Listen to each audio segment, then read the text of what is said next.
trees, yonder than the mountains, blowing like the breeze.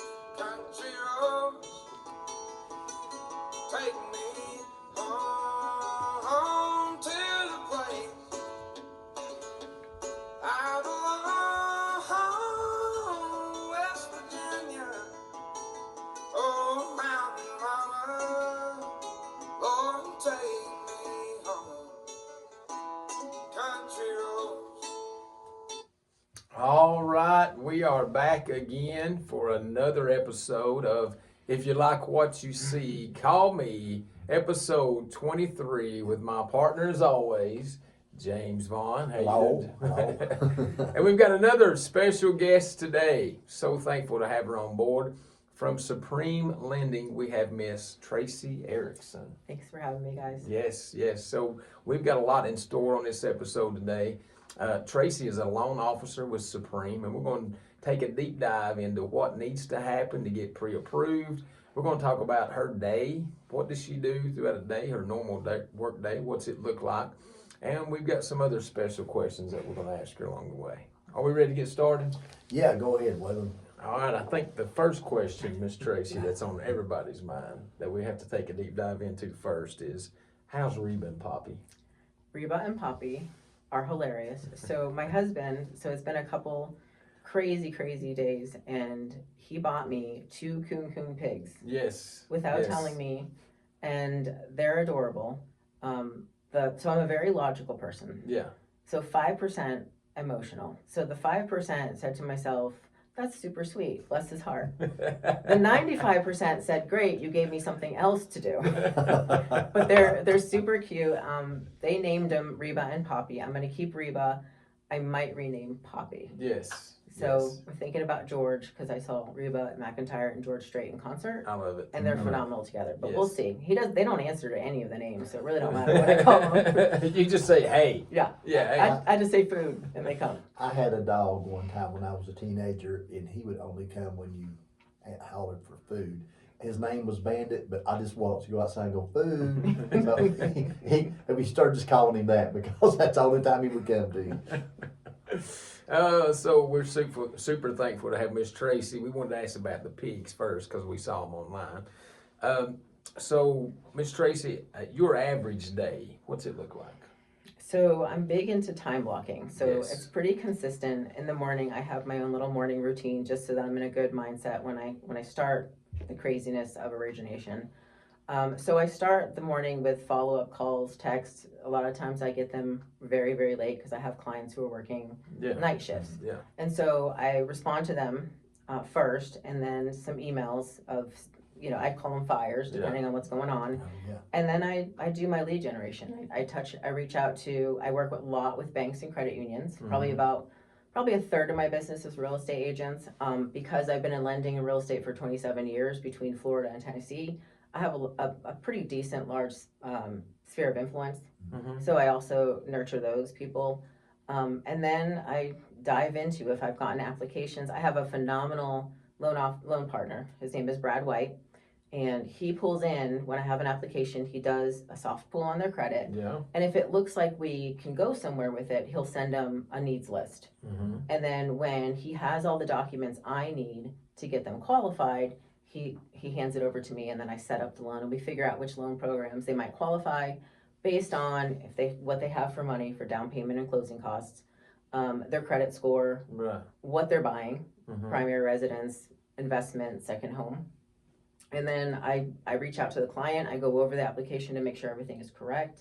If I have any questions, follow-up questions on where their money's at, because I've learned since I've moved to Tennessee, when you ask people where, they say I have cash. So I have to ask, where is the cash? Doesn't mean it's in the bank. Because I need it in the bank for 2 months. Right. To be able to what's called season it. What they're looking for, and it's a government thing to season. What they're looking for is money laundering. So I gotta prove where that money came from. Yes. If I'm gonna have them use it for down payment. Yes.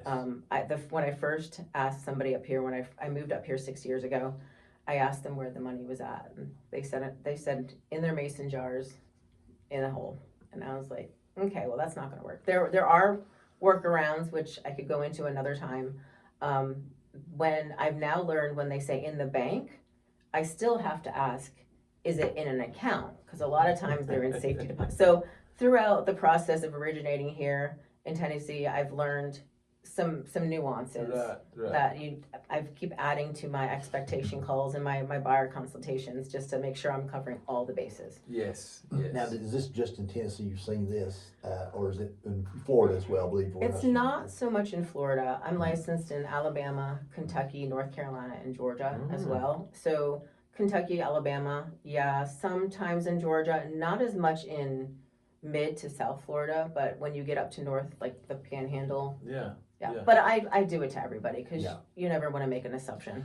I learned when I first got my real estate license, I think I started in January 2020. I had a guy that was a cash buyer. He told me he's ready to buy cash. He wanted to buy a flip house. This is so good. So that would, and I said, yeah, that'll work. I seen him some online. He's looking at them, and he said, hey, I like this one. He drives by and sees it. The door's unlocked, so, and it's vacant. He goes in on his own, illegally, and goes in and walks through the house. Luckily, my broker was the one that had the house listed, and it actually belonged to him. And he said, I left the door open. That's fine. So the guy says, I want to put offer in tomorrow, cash offer. I said, okay, come on down, in the morning and sign. He said, I'll have to go by the bank first. I said, I don't need you to get the money. I just Bang put the for offer, today. then we'll have proof of funds, the bank statement or whatever. Of course, he doesn't listen to me. And he doesn't come in the morning. I call and call and call. All day long, he does not answer my call. About 2 o'clock in the afternoon. He's supposed to be in there at 8:30. And I said, what's going on, man? You were supposed to come by. He said, well, I went by the bank and they wouldn't give me the money. I said, well, I told you you didn't have to go there, but why wouldn't they let you have your money? He said, I was going to borrow it. I said, I thought you said you were a cash buyer. He said, well, I will be once I borrow it. Yeah. And I said, this is a discussion I had to have with some people. I didn't know I had to have that. You do. But yeah, that's one. He said, once I borrow it, I will be a cash buyer. And I said, well, everybody's a cash buyer on closing day then. That's so funny. That's so funny. Now back to the mason jar technique, Miss Tracey. Okay. Now my mama used to keep a mason jar full of money, change, and stuff like this, and she's kept other things too. But now she would put money back through the week and save money, and that's what they paid the preacher with. Oh my goodness. That's what they put in the offering plate. That's what she had In that mason jar. Yeah. Well, she has a process.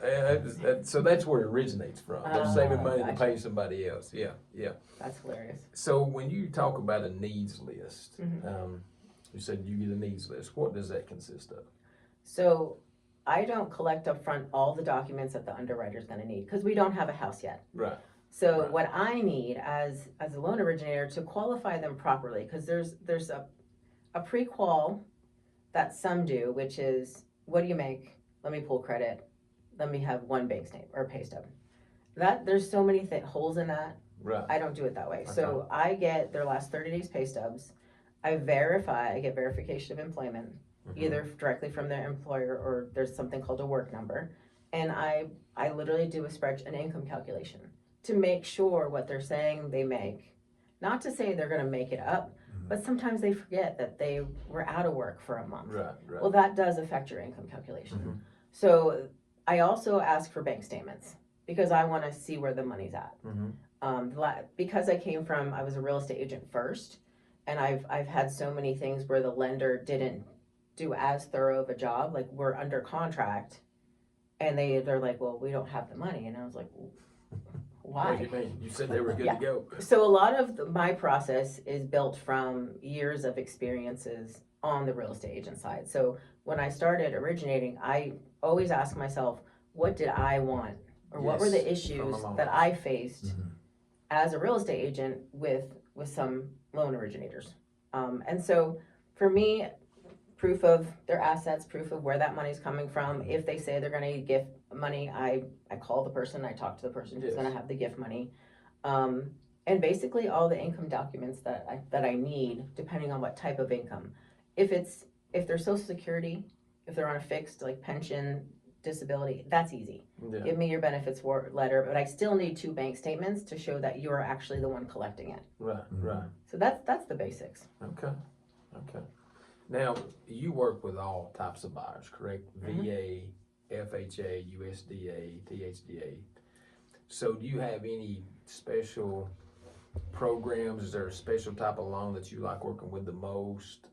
They're all, I mean, I'm sure that each and every one has their ups and downs, but I really enjoy the VA. yeah. Just because I think it's so neat for a borrower that I can get seller concessions and I can pay off some of the borrower's debt. Mm-hmm. And so when they get in that home, not only do they own their own home, but a lot of times they're in a better financial situation because we were able to pay off some of the debt. Yeah. Doesn't happen every time. I always tell my clients that concessions are nice, but it's not mandatory. So we can ask for it from the seller, but it doesn't mean you're going to get it. That's right. The other loans that we have unique, I would say, is we can do ITIN loans. So if somebody doesn't have a social security number, but they are paying income taxes to the IRS for 2 years, and they have what's called an ITIN number, we can do a loan on that. Debt service credit loan, those are good, or debt service coverage ratio. Basically, that's an investment loan where all we look at is your credit score and your history of doing rentals before. So that loan, we basically are verifying that the amount of the rent that home can bring in or is bringing in can cover the mortgage.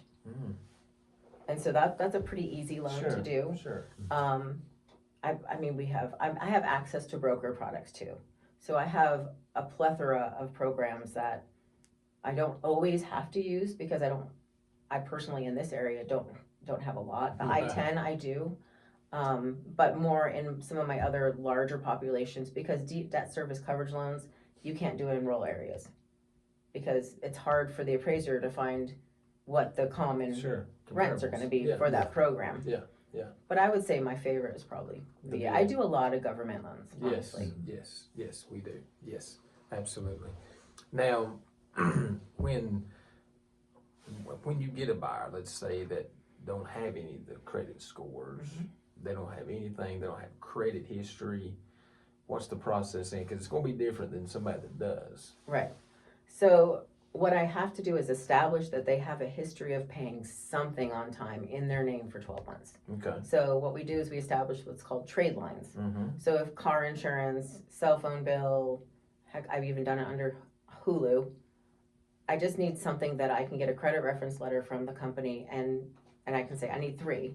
I need to show that they actually are good at paying their bills. They just don't have that traditional credit score. Right. Okay. We actually done one of these back in September. We did. Had a buyer that did not have a credit score and we ran some trade lines, got her in the house, and she's good to go now. So yes, this does happen. It does. There are people It happens that do not have credit score. a lot. Yes. I think I only have one buyer that's went through Supreme so far, and she was tickled with it because this guy had like 80% down, was only borrowing like 20 or 30% at home. He was retired, had a pension, and she's like, "Well, this is pretty easy. He's got a lot of money." So not all of them have that, though, do they? No, he's definitely an exception. I'm not sure we've had an easy one yet. I don't. Maybe well, tomorrow. The one we're the closing one tomorrow. It's going to be easy. Yeah. That was pretty easy. There is one that we are currently working on at the time that it's going to be a year and a half. I'm going to say 86, 97. Oh. Yeah. Yes, we're still working on it. We're still working on it. The seller is content on this buyer buying this house. Nobody else buying it, so we are jumping through hoops to get this The buyer. family has 2 more members since we started That's this. right. Pretty much. It's Well, and the poor buyer, and I noticed this in a lot of areas, but predominantly where we live, there isn't an education in school. Yes. They don't teach how to build credit. That's they right. They don't teach any of that. That's right. So a good portion. So I did some housing counseling back in my prime, and I had to sit down and teach them how to build credit. And so unfortunately, like I had this borrower approved last year. Yes. And he was good. And then there was some issues with the home. They had to have repair. Long story short, we had to wait. And then something happened with he went delinquent on a couple things and it just trashed his credit. So he's in the rebuilding. Back to square one. We're back to square one. one. But the house repairs are done. Almost. Oh shit. So, I don't want to know about that. No. We're not quite there yet. What is the first thing when we like Waylon or just an individual himself, if they contact you, hey, I want to buy a house, what is that first thing that you question them? Do you have, is that when you get your documents information from them, or? So I usually don't go too deep into it until I get an application because I really won't know what questions are specific to them. And a lot of our buyers are first time. Sure. They've never done Yeah, this sure. before. So I try Sure. not to completely overwhelm them on the first call. That comes a little bit later. Yeah. So I send them, I have an app. I send them a link to download on their phone. Yes. If they're phone savvy. Sometimes I have borrowers that either don't have internet or just not good, and I'll take those over the phone, and I'm happy to do that as well. So based on the answers they give me, that's kind of, I know what needs list. I don't send them a blank needs list with everything potentially that they would need. We tailor it specific to them. Okay. Now, like a first-time home buyer, when they meet with us, I'm constantly trying to reduce the information I'm trying to give them because it's so much. I mean, we've got probably 6 documents that they need to sign just to get started. Right. And that's before we even go out the door to look at a house. So when you deal with first-time home buyers, do you have like a special package for them, or you just tailor it to the individual needs, or? I do have a booklet with all the definitions. I don't go over it. I give it to them as just kind of like, here's a reference. Yes. I do kind of tailor it to them. Yes. Because some are first-time home buyers, but they've been around it. Okay. Whether it be a family member or whatever. I always tell my first-time home buyers that because I've been doing this for so long, it's kind of like a second language. So I always tell them, I'm gonna take this step by step. We're gonna baby step you. Yes. If I say something or term or whatever that you've never heard of, you need to stop me. That's right. I need you to ask me all the questions you possibly had because it's important that you don't make assumptions because you could blow up your loan. Yes. And so I tell them before you change job, before you do anything financially, you need to call or text me and let's make sure that it's going to be okay. Yes. And I had one borrower, she's so funny. It was about 2 years ago. She was moving up from, I think, Florida, and she needed a car. Like, hers completely died, and she went to the dealership, and he's like, "Well, I can do an application," and she tells him, "I can't do that. My lender will kill me. Tracy will kill me." I mean, I was like, well, with the real estate agent. I appreciate, but I mean, the setting the expectations so that they are aware. Don't co-sign for somebody because that goes against you. I mean, there's so many things. There's like a large don't buy list. furniture. Don't buy furniture. Don't Exactly. spend the money you have for That's right. closing. That's right. Now, I seen, now this, I was told this one time, and you correct me, tell me if this is right. If you have co-sign for someone, it shows in your credit, is it like for 1 year or after they proved that they've paid it, so it's the entire time until it's paid off? Until it's the paid length off. of the loan. Okay, so Man. it shows as your loan as long as that loan is active. Yeah, Okay. yeah, and I think people don't necessarily think they're thinking they're helping a family member. Sure. Like I call her Mima. She was an older woman who had co-signed for like all of her grandchildren. Oh goodness. Which, here's the thing, there is a workaround where I can move that out of their DTI. If I can prove that person has been paying on that car loan or whatever it is for 12 months on time out of their account, I can exclude it. They still have the risk is still there. If that person ever goes delinquent, Sure. it's going to affect their credit. Yeah.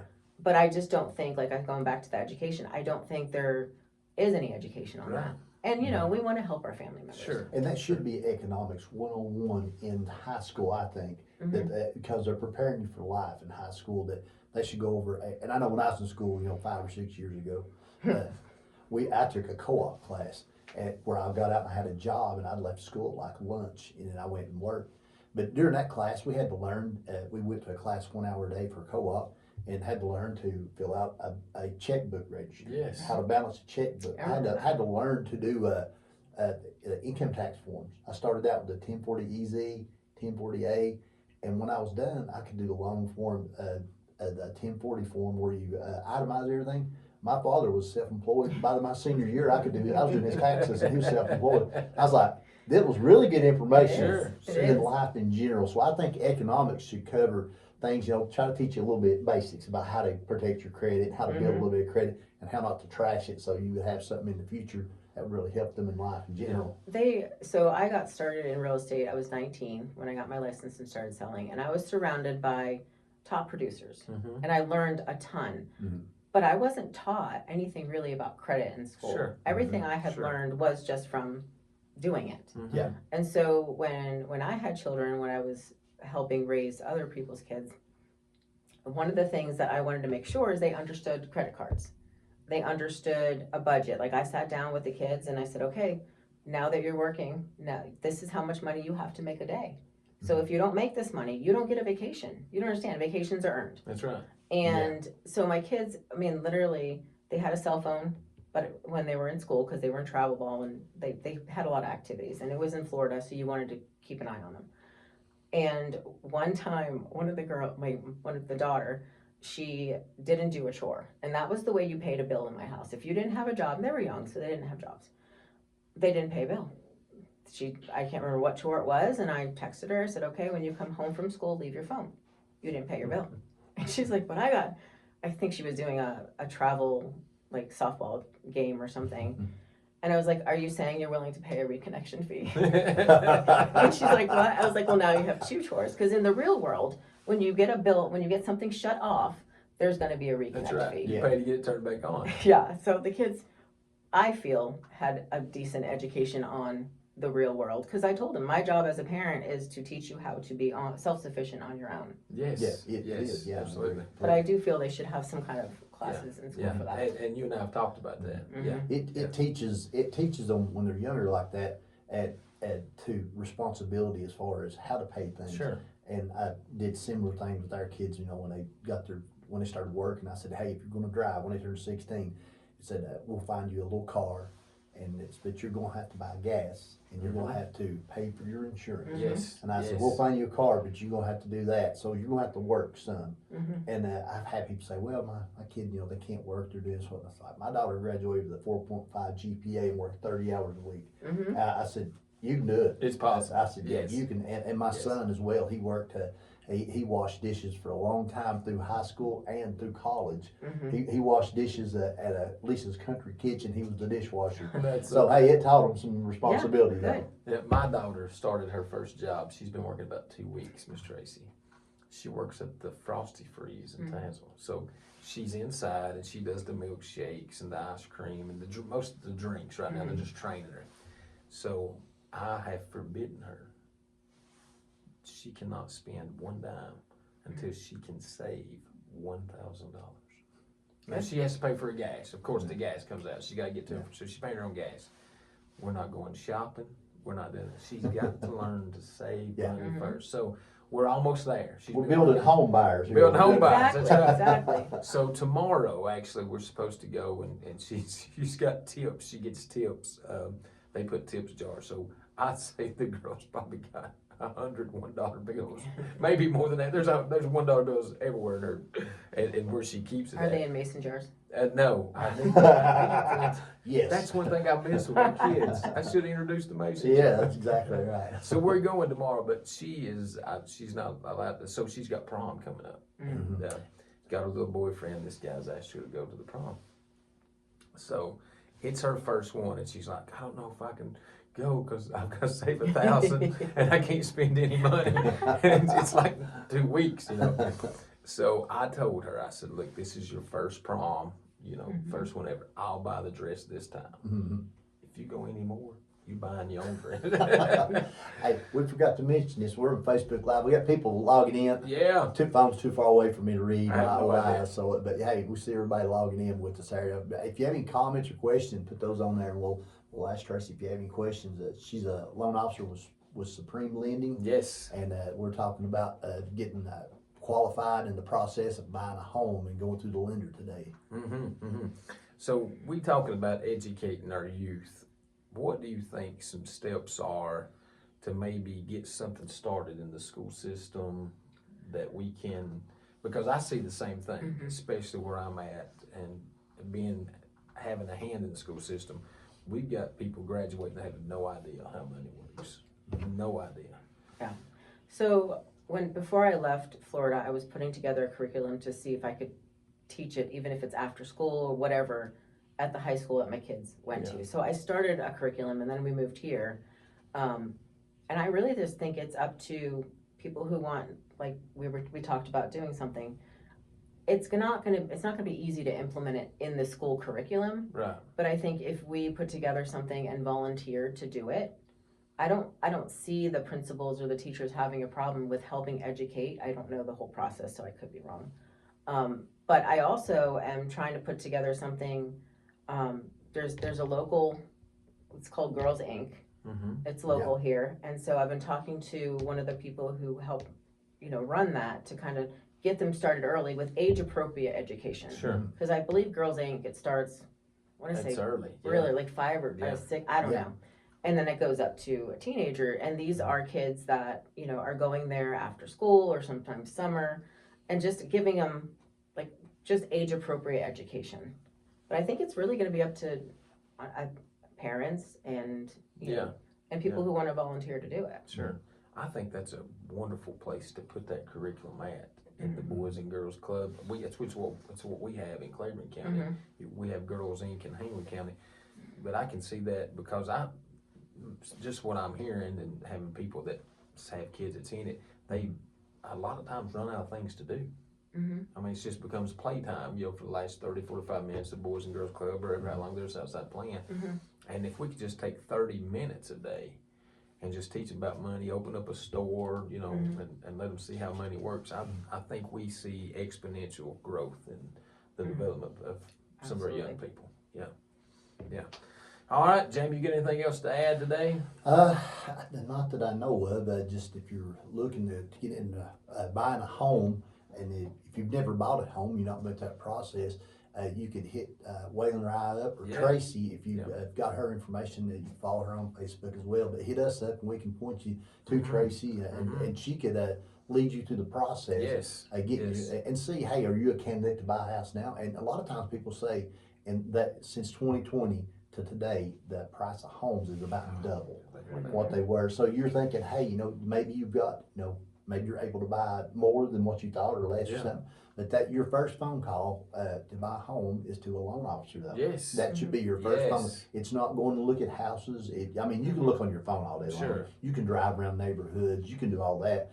But it's not contacting a realtor to go look at a home. Your first step is to talk to your lender about getting a loan, so you know what homes to look for. I don't go look at the $1 million home myself because I don't plan on, or I don't have the funds to purchase $1 million home. So I'm gonna look at them, Jamie. Dude, I take them off one day. You drive by them. You drive by One day, until the police run you off. That's That's right. what I do. There's some type of creeper in the neighborhood. Until I get the police called on us over here, we'll look at it. Give us a call or a message on Facebook, and we'll have this uploaded to Spotify.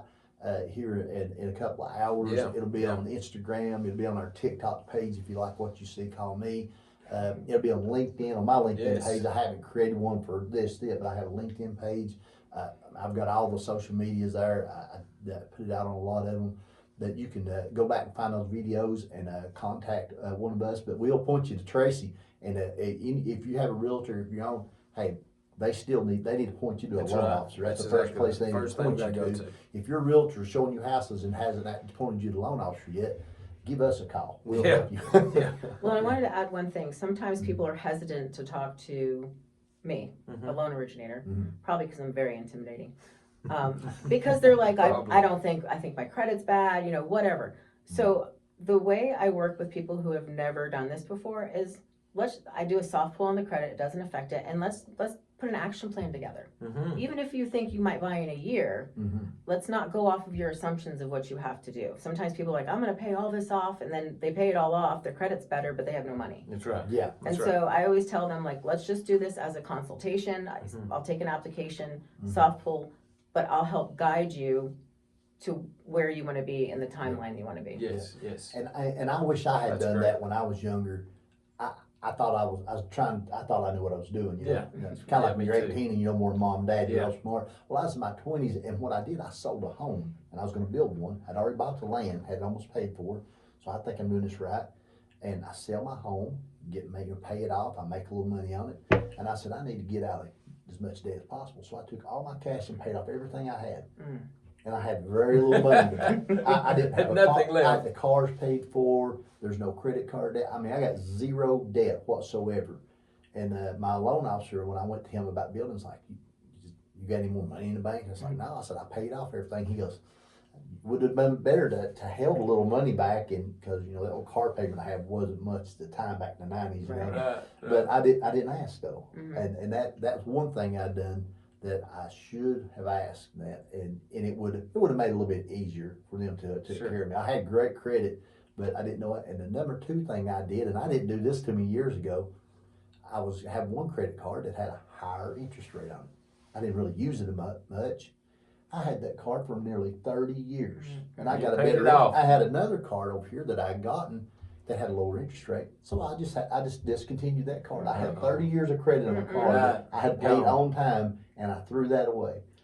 But that brings a large portion of your credit score. It does. That's on right. Older credit, seasoned credit. That's good. That history is gone once you do that. Oh, and yeah. the thing is, what we think is reasonable and logical isn't always No, the it's way. not. No.